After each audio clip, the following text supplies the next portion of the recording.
major challenges, if I need to tell, is that aptitude we need to do. If you want to take internships, I will not say for any fresher if they are not getting any Python opportunity, they shouldn't join that internship also.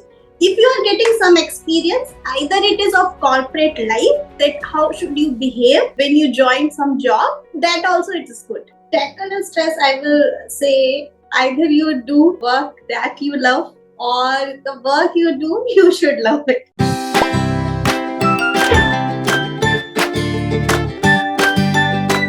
Hi everyone, good afternoon. Welcome to another podcast. So we have our guest Divya with us. So she has done MSc and later on she is working as a data scientist now in Ford Motor Company. So let's know more about her. So yeah, Divya, hi. Welcome to the podcast. Thank you. So please tell us more about your education background and how you managed to switch from MSc background to data science domain.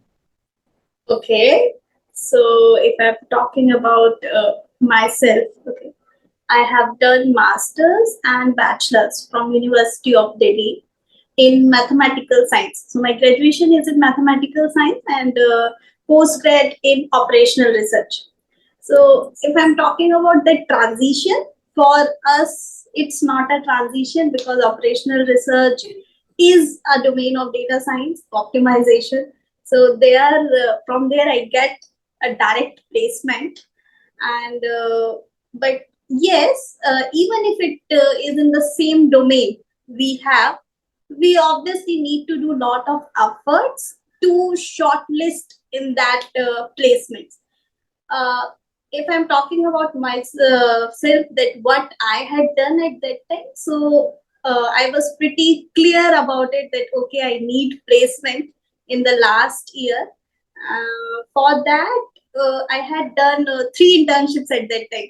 So I was very sure that if my resume or I got shortlisted in the first round, then obviously I will basically got selected in any company. So that was my objective when I was doing masters there. So, what was the major challenges when you were upskilling yourself? What was the major challenges you faced? Okay, so the major challenges, if I need to tell, is since as I said that I will tell like very frankly, I have done graduation in mathematical science and then post graduation in operational research.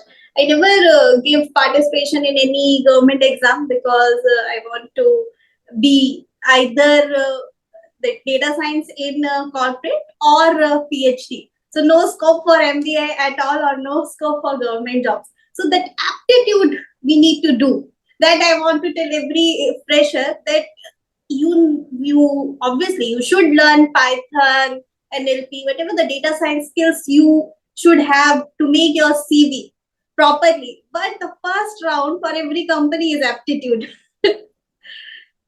right? So you should be good in it, and you have to do lot of practice in that front as well. Okay, not like pro in MBA or any government exam, but you should be average in it so that you can crack that part easily.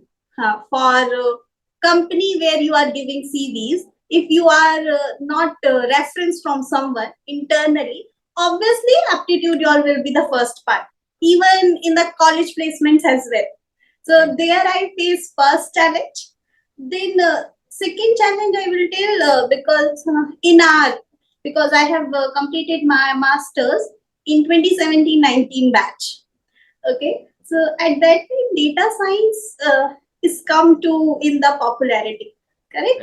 Right, right. There, we are not upskilling as people or freshers like doing currently. There, if you want to take internships, okay, I will not say for any fresher if they are not getting any Python opportunity, they shouldn't join that internship also. If you are getting some experience, either it is of corporate life, that how should you behave in when you join some job, that also it is good. So when I said that I have done 3 internships, one internship is totally raw. Okay, raw as in it's a simple Excel work. I'm just doing copy pasting from somewhere, writing email for others, but still also it's a good experience that I want to say. Then my second internship is actually something where I have done some analysis, creating a PPT. Then uh, usually fresher have questions, right, to ourselves that why we are doing it. It's not actually we use in our company, and what we will tell in the interview that what we had done in Python. Correct. Right. For me, that's the only advice. If you get some opportunity, take it. Okay, don't lose it, because somewhere or the other you will get that experience. Right. Right. And then third internship is my Ministry of Agriculture. There I have done a good project, not related to data science, but yes, it is related to lot of analytics and how our government is actually using it. That is also a good experience there. Okay. Okay. So majorly, like you told, aptitudes is very important. You have to focus on aptitude. As Okay. well. And Correct. yes, I'm yes. not So saying because it's like since people are doing lot of marketing for Python, right? There we have so many things for that, but no one is actually looking into self. So suppose I'm good in Python, but if I'm not good in aptitude, how will I crack that first exam? right, Right. right, So right. that is we need. And one most important thing you have mentioned, which is very much required, definitely is practice. Until and unless you Right. practice more and more in this domain, that becomes difficult for you to crack the interview even. Yes. Right. And of course, the last one you mentioned, that is internship. That is very much the good thing which I came to know from your conversation is any relevant kind of internship, anything, a little bit of Correct. relevance is there, you should do. Yes. So So since as nowadays, a fresher, we shouldn't judge, right? That right, if we have choice, obviously we can judge it. But if right, we have only one option, we should take right, it. right, Correct. right.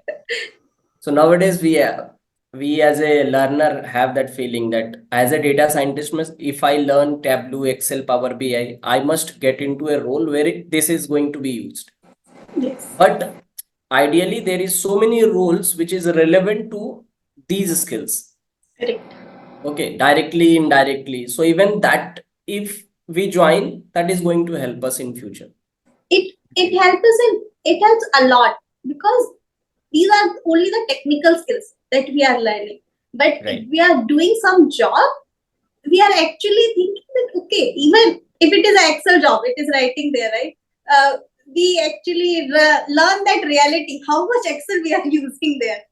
right, right, right, right. Correct. And to sit in a meeting, that is also an important skill if we are Mhm. learning from there. It's not only that okay, we need to speak in interview that we have done that Python project we can learn from so many open platforms as well if we know Right. it, and we can Mhm. add it in our CV.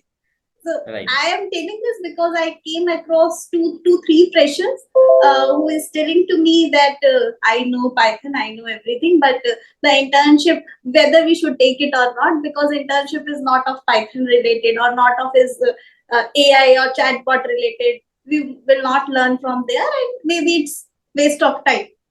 But it should not be. Right. Right. Correct. Correct. So how was your experience at Ford Motor Company, the interview experience? Okay, so for me, I don't know how, but for every company, interview experience was very good because there, that is the main learning from all interviews I receive usually is you should not be like fear or scare at that time. If you know the question, tell it confidently. If you don't know it, okay, know it in a if you know the little bit, try to speak it that okay, I don't have uh, everything about it, but this is something that I know. Right. And you can easily crack the interview at that time if you are having that skills. If I'm talking about Ford Motors, then since my domain in data science specifically, it's optimization expert. And I know when I just actually drop or apply to Ford Motors, I wasn't aware that okay whether I will receive it or not.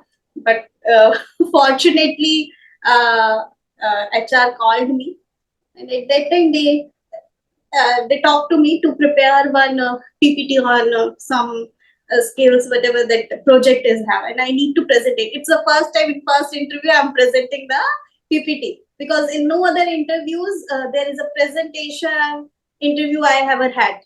In Ford Motors, the first one, and I thought, okay, I need, and 2 to 3 times I called HR. That what are they going to ask me? Because it's not in 2 to 3 days I can solve the problem, whatever the problem they are telling me.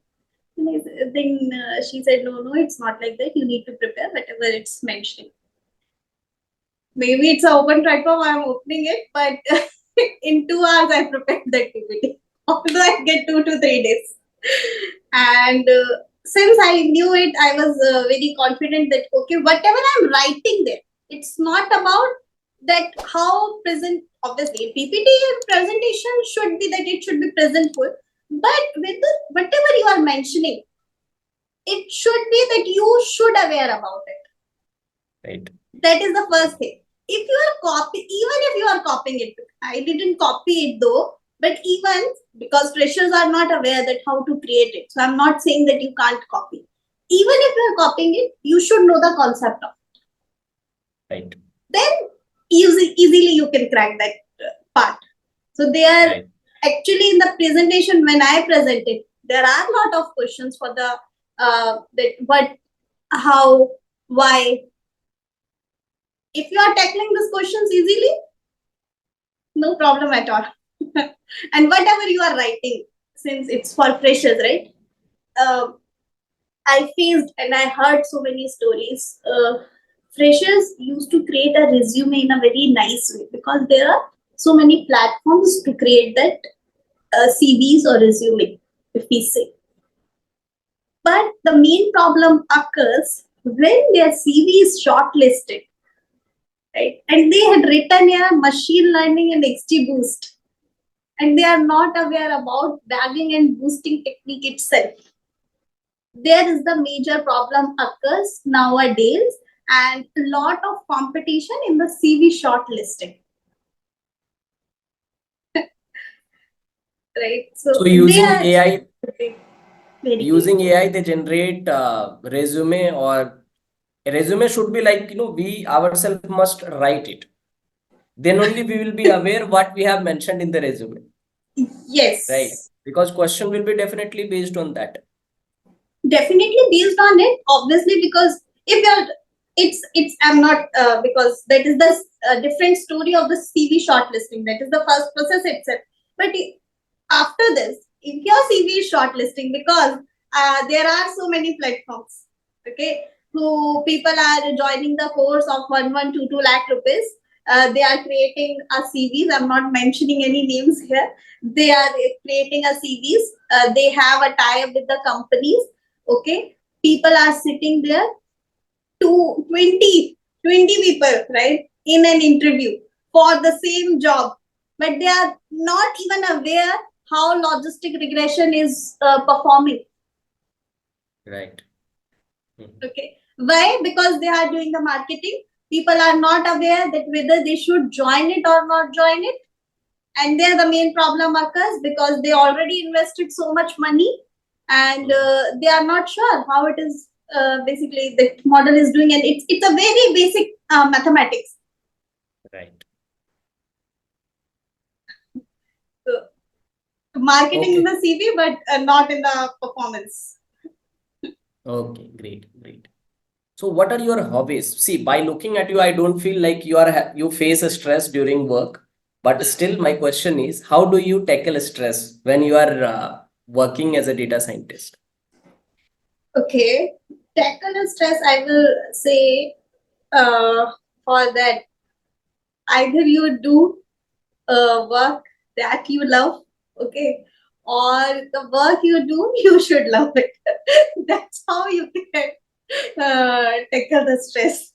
Great. And I will not say even whenever you are living a life, it's not all about the work. In the family also, you have at some stage of life stress, and it should be okay if you have it, but you need to learn it, that it's everyone in a life is tackling the same problem, having the same problem. Mhm, What makes it different is how you are actually responding that situation. mhm. So Right. then only you can tackle the stress. It's not questioning that why it always me. It always like, even if it is me, I will perform whatever the best I can, so that I will not feel regret that I didn't perform my best, even if it is a corporate life or your any personal thing. Right. Right. Right. So along with the tech skills, what are the non-tech skills required to succeed in the data science or data analyst job role? Okay, you are saying non-technical skills, right? Then I'll say nowadays I feel, right, so many things, because I had one in meetings only. In LinkedIn, there are so many things to balance between work and life. Here, one fact is that there is no balance between work and life. Sometimes you need to give more weightage to your work than the life, and sometimes you need to give more weightage to the life than the work. And that's how. So overall, it's a work-life balance, but in a day or week-wise, it's not, right? Right. We need to check. That is the first judgment. We need to make sure that is the one non-technical skill. It's not that we need to stress about it, that we are doing 10 hours and only 4 hour family. Sometimes it will be that it's a 10 hours family and 4 hour works. That's how the beauty of IT here, and everyone wants to join it. Correct? So that is the first, to make a proper judgment. Where should I invest my time and how to make my career boost up? Because it's a learning platform. Even if you are data science, since I am a data science of 5 years experience, I can't say that I have knowledge of everything. I am learning, because every time new techniques are coming up, new technologies, and we need to be keep ourselves updated in that way. Then that, since it's a first, then it's if you are doing a work, right, how you are saying it, because this is something that I'm learning currently. Okay, Mhm. if you are doing some work in data science, even if it is in corporate world, it's very famous. It's not you are sitting in a bench and doing a work. You should know that how to say your work efficiently, Mhm. right? Right. How you should even, because in a meeting there are so many people, you need to present it as well. It's not you are doing a work and someone else is presenting it. Right. Then Right. also you are lacking. Correct. Correct. uh, if we are saying corporate, there are so many hidden meanings for the corporate. It's not always about Python and data science, because after 5 to 7 years, uh, every company expected to have you as a manager. You have Yes. that leadership skills as well, Mhm. Mhm. Correct. to say everything about the work. If you have some idea, having a good idea is good, but to present it in a good manner, it's a skill. Correct. That skill also we need it. So that is some non-technical skills we always should have, that in a team, how to participate in a team. And since at a manager level, if you having, you are in a team, you should be keep updated that okay, this is the work that you are doing it, keeping that team integrity itself. Right. Correct. Correct. So suppose there are learners, freshers, ideally, they have the fear of programming language. Okay, whether I'll be able to learn or not, right? Whether Python is cup of tea or not for me. है ना? So what would be your suggestions for these people who have the fear for programming language? Of course, they want to make their career in data domain, either as a data analyst or data scientist, but they have the fear in the initial phase. So how to overcome that? Okay, actually, it's a good question because a lot of people actually face it when they are in coding language because they Mm, thought, oh, what it is, right? And correct. how to do it because it's not something we used to learn in our school, like people in our generation. I'm not talking about now in a kid where you are learning coding from fifth standard, okay, Right. like from our generation. There, I want to say only one thing. First is if you are learning your coding language, correct? Your first step on the initial basis is I am actually assuming it that suppose you are learning one Python language, okay? It's a ABCD. We shouldn't jump direct through a code. Correct. Correct. Once you learn that ABCD, then we'll learn how to make a word from it, not a sentence. Right. When we learn a word, it means we are coding it. Hello world, or printing something, or Fibonacci series, right? Mm, The right. DSA comes up. There, that one fear I actually people is facing it, and I also face it. That's why I know it. But how I overcome it is when we are checking some algorithm or some code. We suppose that is I'm a very average student. I'm not an intelligent student. That if someone is saying Fibonacci series and I know the Python, I will directly write it. It's not like that for me. I obviously learned first Fibonacci series, how it is, how we are writing a code, but how we keep remembering it. That's the main question. How we keep remembering it is when we understand the concept behind it. And there is one famous pseudo code in your actually project also I have checked in DSA. There it's a good thing where I observed in your courses. First, you Mhm. always tell about the concept that okay, this Correct. is Fibonacci. I'm just taking the example of Fibonacci series. That this is a Mhm. Fibonacci series, and this is the concept. And Correct. then you are writing it into the Python You. because why it is coding is nothing like we have a computer which is a kid, and we need to make that computer understand that how you should perform the back end operations. For Correct. example, for a kid we say 1 2 3 5 is 10, 5 plus 5 is 10. Right. We make it in a very understandable format. Similarly, if we have that code, we have some raw materials.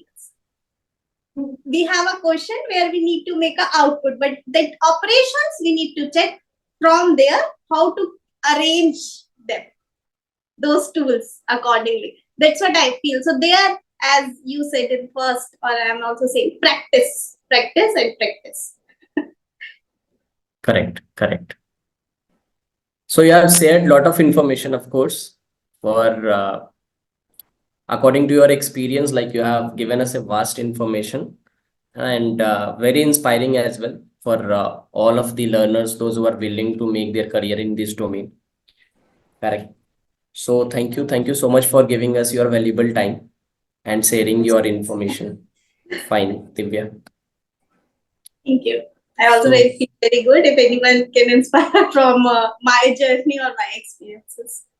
correct, correct.